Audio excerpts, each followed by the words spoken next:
Hi students. I want to take you back to the PowerPoint slides, and what I want to talk about today is how net income is affected by these various methods. So we want to go back to the Ramona Rice problem that we did in class the other day, or you can follow along in the PowerPoints. Here's the problem. Each one of the PowerPoints has an answer, FIFO, LIFO, and so forth.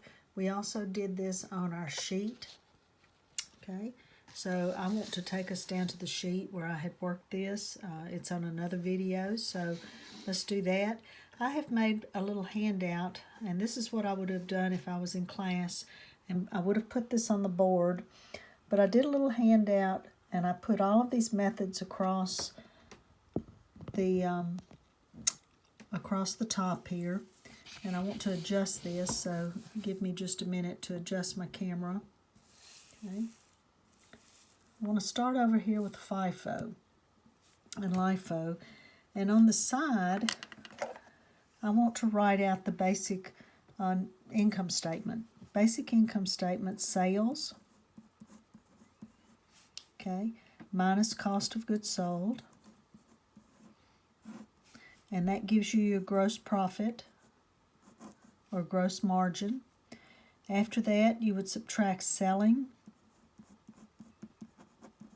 and administrative expenses, and that gives you net income. Okay, now I want to fill in some numbers here, so let's go back over here to our worksheet. And if you notice when we did this in class, I told you we're going to box off the sold. Okay, I didn't want you including that in goods available for sale. Now I want to use it though, if I'm going to use it in the income statement, and our sales here would be 10 kilos at $10 each.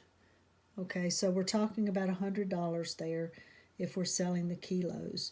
So let's go back over here and let's put that in under sales, $100. Okay. Now, I want you to realize that would be the same for every one of these. So we can just go on through, and every one of these methods, the sales amount is not going to change. Okay, so if we were doing the income statement for all of them, just put in $100 all the way across the board. Oops, can't hardly write that one. Okay, but what did change was the cost of goods sold. You remember that's what we were trying to calculate. So in our sheet over here under FIFO, when we calculated the cost of goods sold under first in, first out, and we started with beginning inventory, we came up with a $40 cost of goods sold, and that came from taking beginning inventory times the $4. First in would mean that you're selling the first items that came in. They're the first ones that are going out, and in this case it's beginning inventory. So coming over here, let's put our $40 down under cost of goods sold. Okay. We do a subtraction, and that gives us a gross profit of $60 here. Okay. Now, I'm just making this next number up.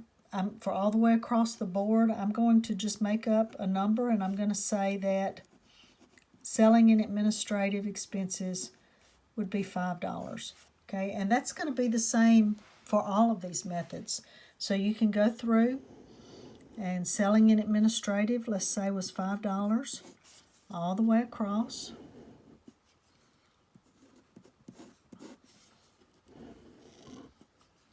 Okay, here we go. Now coming back over here, 60 minus 5 means that our net income under FIFO would be $55. Okay, so let's keep that in mind. Let's move on to LIFO then. Now what we need for LIFO is cost of goods sold. So go back to your original problem that we did. In LIFO, we're talking about last in, first out. So that means the most recent purchases would be the ones we sold. That would be your November 17th, 10 at $9. So your cost of goods sold under LIFO is $90. Okay, carry that over. And we want to put LIFO, cost of goods sold, $90. Do a subtraction. Now you come up with $10 gross profit. Do another subtraction of the selling and administrative expenses. And what you have here is net income's $5. Now, there's a slide in here that explains to you a couple things.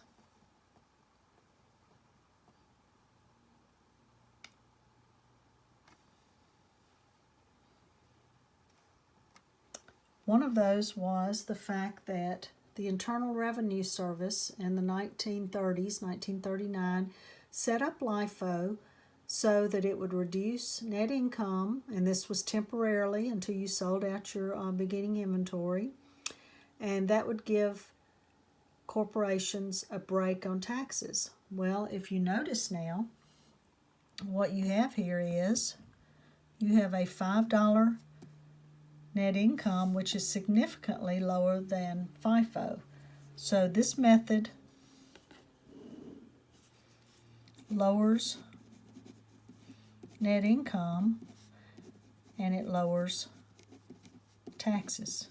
So this is the break that corporations got back in the 30s.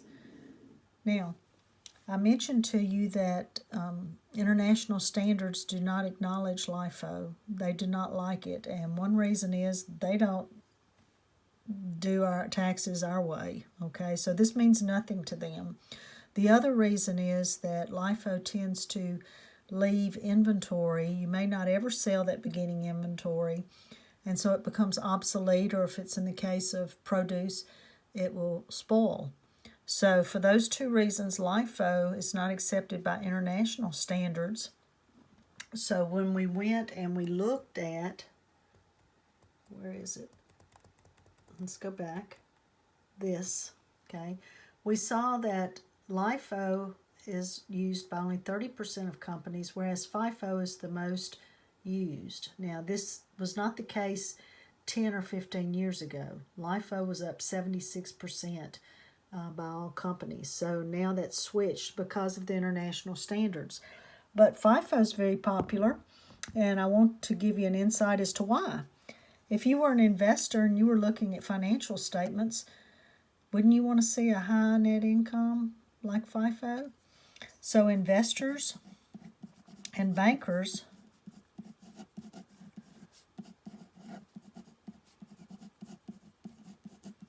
actually like this method. Okay, this is their preferred method, and so that's one reason companies are going to that. Okay, plus if they move to international standards, they can't use LIFO.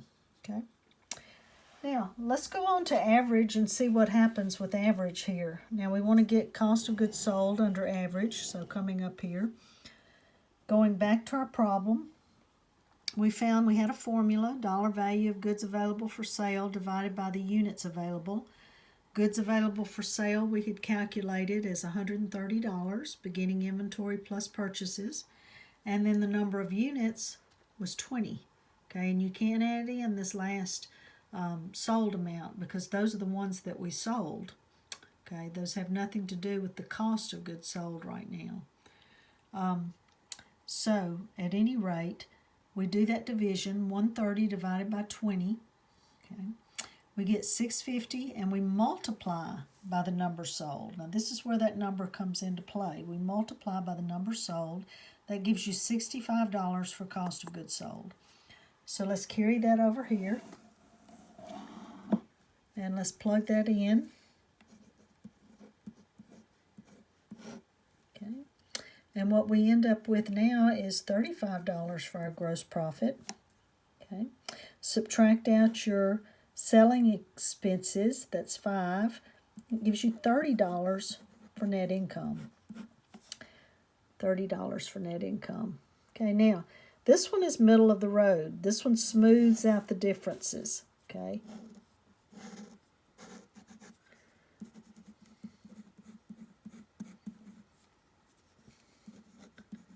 It smooths out the differences. So it comes right between the two. It's a very conservative approach. It's more conservative than the other two. Okay, very conservative. Now the last one was specific identification. So let's come over, and that's when we know exactly what's been sold and we've got it documented. So 4 times 4 would be 16, 5 times 9, 54. So cost of goods sold here was $70. So let's put that over here.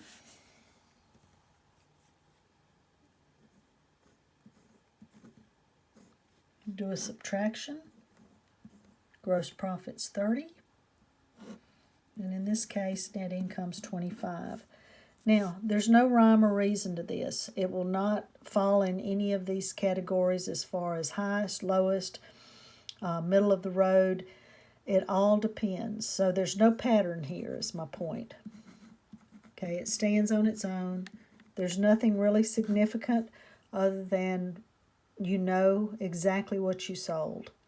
Okay, so with that being the case, that shows you how LIFO is going to give you lower net income. Highest net income in times of rising prices is going to be your FIFO, and then average is beginning of the road or middle of the road. Okay. Now there's one more slide you need to look at over here, so let me find it.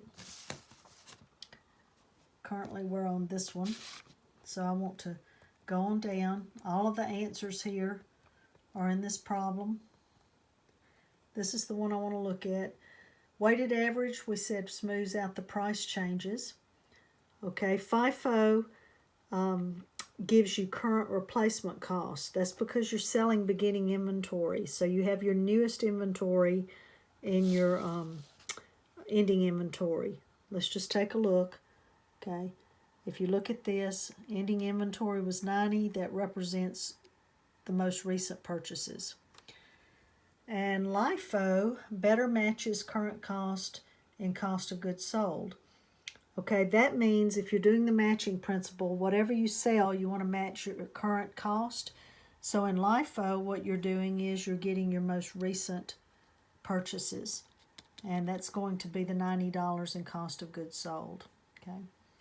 Now, going back to this PowerPoint, let me go down a little bit more.